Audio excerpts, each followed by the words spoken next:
दोस्तों, मानव जीवन बहुत कष्टदायक है। जीवन में बहुत सारी समस्याओं से जूझ रहे हो तो आज की कहानी में हम एक ऐसे व्यक्ति को देखेंगे जो अपने जीवन में बहुत सारी समस्याओं से जूझ रहा था। यह केवल उसके सोचने के तरीके की वजह से था। उसे लगता था कि मानव जीवन बहुत कष्टदायक है। वह सोचता था कि पशु का जीवन इंसानों से बेहतर है क्योंकि उन्हें इतनी समस्याएं झेलनी नहीं पड़ती। हम इंसानों को सदा चिंताएं सताती रहती हैं, वह आनंद से जीवन जीते हैं। तो आइए इसे एक कहानी के माध्यम से समझते हैं।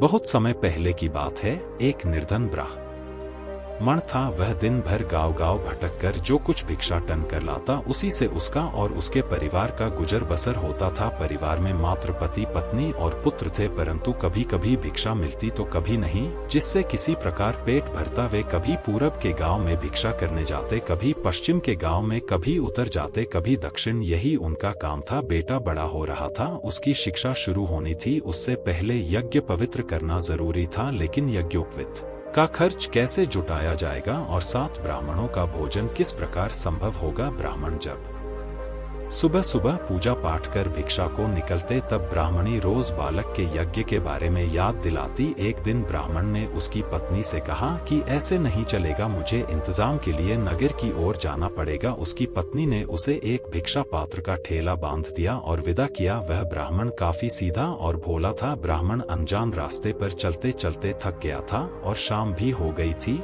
वह एक विशाल पेड़ के नीचे बने चबूतरे पर अपना गमछा बिछाकर सो गया। वह काफी थक गया था, इसलिए सोते ही उसे नींद आ गई। संयोग से उसी राह से विधि और विधाता पंछी रूप में भ्रमण कर रहे थे। थोड़ा आराम लेने के विचार से पेड़ पर बैठ गए। पेड़ के नीचे सोए निर्धन ब्राह्मण को देखकर विधि ने विधाता से कहा, देखिए यह बेचारा गांव-गांव भिक्षाटन करता है, जिससे पेट भी नहीं भरता। अब बेटे का उपनयन संस्कार सिर पर है, कैसे करेगा? क्या आपको इस पर दया नहीं आती है? विधि की बात सुनकर विधाता ने कहा, है भाग्य, सबको अपना कर्म फल भोगना पड़ता है। सुख दुख तो लगा ही रहता है, परंतु यदि आपकी तरह मुझे भी अगर दया आने लगे तब तो दुनिया से सारे दुख खत्म हो जाएंगे। विधि ने कहा, कुछ भी हो, परंतु इस ब्राह्मण का कोई ना कोई उपाय तो आपको करना ही पड़ेगा, वरना मैं यहाँ से कहीं नहीं जाऊंगी। विधाता ने कहा, इसी को कहते हैं त्रियाहट। विधाता ने उन्हें एक झोला दिया और कहा, भाग्यवान लीजिए, यह झोला उसके सिरहाने पर रख दीजिए, इसमें मिठाइयाँ हैं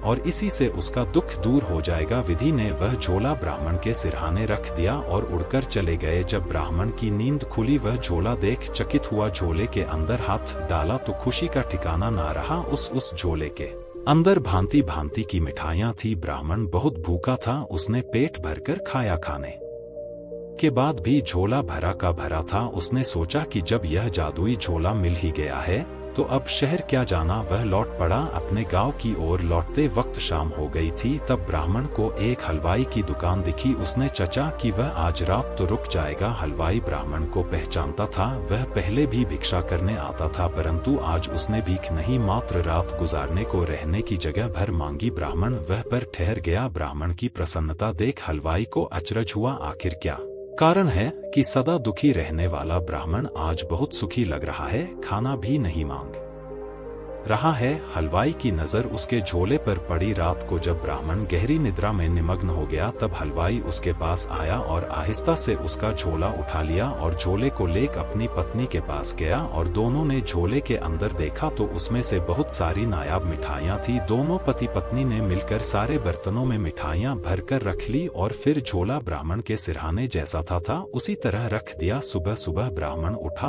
और अपना झोला लेकर गाँव जाने लगा। वह 1-2 दिन में खुशी खुशी अपने घर लौट आया। ब्राह्मण को देख उसकी पत्नी गुस्सा हो गई और झुंझलाकर बोली, 2 दिनों में ही कौन सा आकाश से चांद उतार लाए हो कि इतने खुश दिख रहे हो? ब्राह्मण हंसा, धैर्य धरिए, भाग्यवान सब कहता हूँ, स्नान ध्यान तो कर ही लिया होगा। एक थाली लेकर निकट आइए। उसकी पत्नी को कुछ समझ में नहीं आया। वह थाली लेकर आई। ब्राह्मण ने थाली में झोला उलट दिया। उस झोले में से भांति भांति की मिठाइयों से थाली भर गई। उसकी पत्नी चकित हो गई और ब्राह्मण ने अपने हाथों से एक मिठाई उसकी पत्नी को खिलाते हुए कहा, अरे भाग्यवान, खाइए, जितना जी चाहे उतना खाइए। ब्राह्मण ने सारा किस्सा मणि को सुनाया। ब्राह्मणी को भी मिठाई खिलाकर खुश किया। जिसके घर में नमक का जुगाड़ नहीं था वह अब 5 भोग खा लगे। अब ब्राह्मण भीख मांगने नहीं जाता, वह अपने घर में संध्या गायत्री का जाप करके दोनों खा पीकर आराम करते हैं। गांव के लोगों को आश्चर्य होता कि आखिर क्या रहस्य है जो ब्राह्मण और उसकी पत्नी दोनों इतना खुश है। कुछ दिन बाद आखिरकार रहस्य का पता भी गांव वालों को चल गया। अब बात राजा के कानों तक पहुंच गई। राजा निहायत ही लालची था।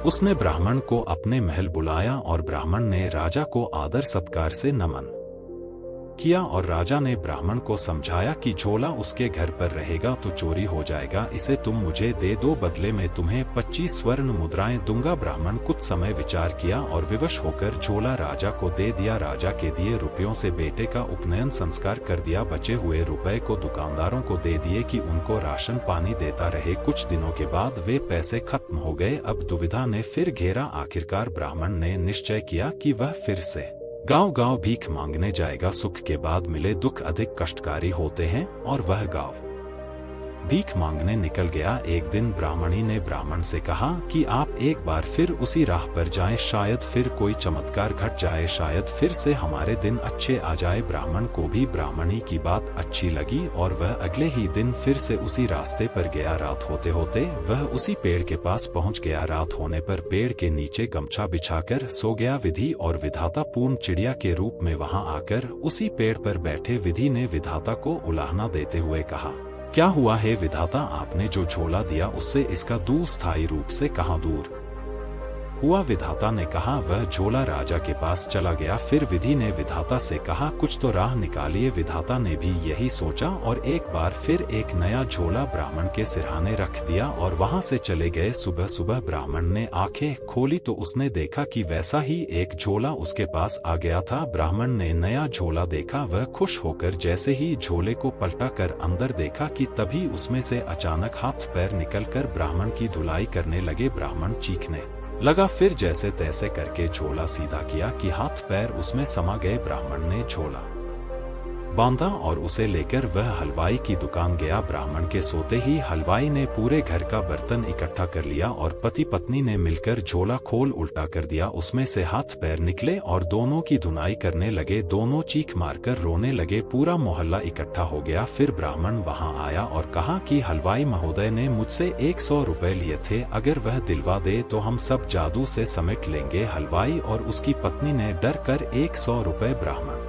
को दिए। फिर ब्राह्मण ने झोले का मुंह सीधा किया, हाथ पैर सिमट गए। ब्राह्मण अब झोला लेकर खरीदारी करने लगा। गांव के लोगों को लगा कि अब की बार ब्राह्मण को रुपयों का झोला हाथ लगा है। उसकी खबर राजा को भी लगी। उसने ब्राह्मण को बड़े ही आदर से बुलाया और उसकी खूब आव भाव की। इस बार उसने झोले की जगह 4 गांव लिखने का वादा किया। दान पत्र लिखकर राजा ने ब्राह्मण के हाथों में दिया और राजा झोला लेकर कहोशी से अंदर जाकर अपनी पत्नी को बुलाया और झोले का मुंह खोलकर उसे उल्टा कर दिया। झोले में से हाथ पैर निकले और इन्हें पीटने लगे। राजा रानी चीखने चिल्लाने लगे। तभी सिपाही दौड़े आए और सिपाही को भी पीटने लगे। तब राजा ने ब्राह्मण से मदद की गुहार लगाई। तभी ब्राह्मण ने कहा, महाराज यदि आप मेरा पहला वाला झोला दे दे तो शायद मैं आपको इस संकट से बाहर निकाल लूं, क्योंकि यह झोला दूसरे झोले का जुड़वा भाई है और जब तक इसका भाई अर्थात दूसरा झोला नहीं मिलेगा तब तक यह नहीं रुकेगा। राजा ने तुरंत झोला लौटा दिया। ब्राह्मण ने दूसरे झोले को सीधा किया कि हाथ पैर उसमें समा गए। तब जाकर राजा रानी और सिपाहियों को लात घूस से छुटकारा मिला। राजा ने पहले वाला झोला ब्राह्मण को दे दिया। ब्राह्मण खुशी खुशी अपने घर आया और झोले की कद्द से ब्राह्मण और उसकी पत्नी काफी अमीर हो गए। फिर कुछ दिन बाद विधि और विधाता ने देखा कि अब तो ब्राह्मण की सारी परेशानियां दूर हो गई हैं, सो विधाता ने अपने दोनों जादुई झोले को वापस ले लिए और चले गए। और इधर ब्राह्मण और उसकी पत्नी सुख चैन से अपना जीवन काटने लगे। दोस्तों, अगर आपको हमारी वीडियो अच्छी लगी हो तो वीडियो को लाइक करें और आपके दोस्तों के पास शेयर करें और साथ ही चैनल को सब्सक्राइब करें। धन्यवाद।